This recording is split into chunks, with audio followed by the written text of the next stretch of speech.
Historically cold temperatures are expected to coincide with the Iowa presidential caucuses on Monday.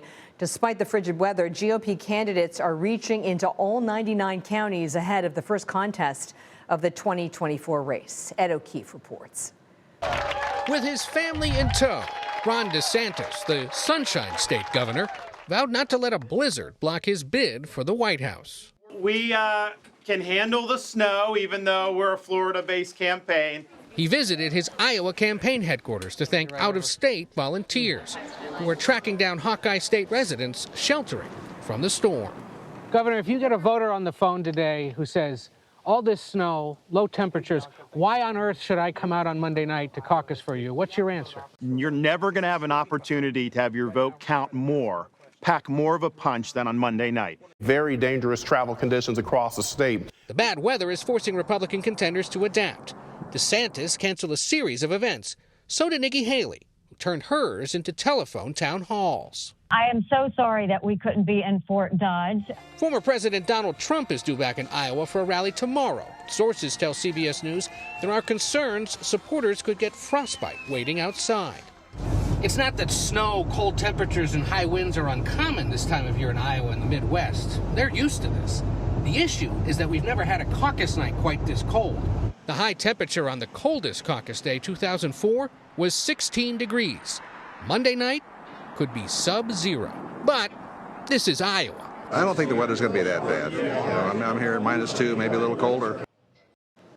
Let's bring in Ed O'Keefe. Ed, what's the political impact of these record cold temperatures?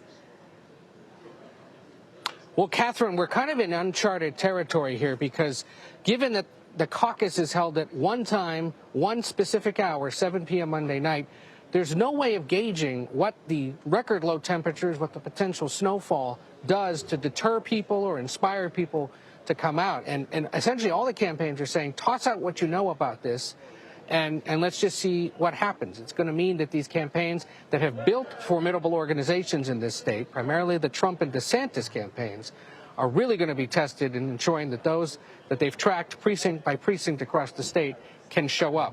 It might even mean that they have to rent vehicles to go get them or to provide extra hot chocolate once they arrive. But that kind of organization is what they've been planning for over the course of several months. What are the top line issues that you're hearing from these voters in Iowa? Over and over again, Catherine, big concerns, of course, about the economy and the price of things as the inflation rate continues to show positive territory. But the other big one we hear about here, 1,000 miles from the U.S.-Mexico border, is the issue of border security and immigration. It's become a big concern for Republican voters across the country, but acutely here. We ask them, why? You're not one of those big cities that's seeing busloads or plane loads of migrants arrive. You're nowhere near the border. This very popular GOP talking point is starting to set in here. You hear congressional lawmakers especially talk about how every state is a border state, that the border crisis is affecting the entire country. That's the belief of hardcore Republican caucus goers here in Iowa, and it's a reason why the candidates have talked about the issue quite frequently. You know better than most that Trump has been the front runner really forever in that state. So what do Haley and DeSantis have to do to narrow the gap?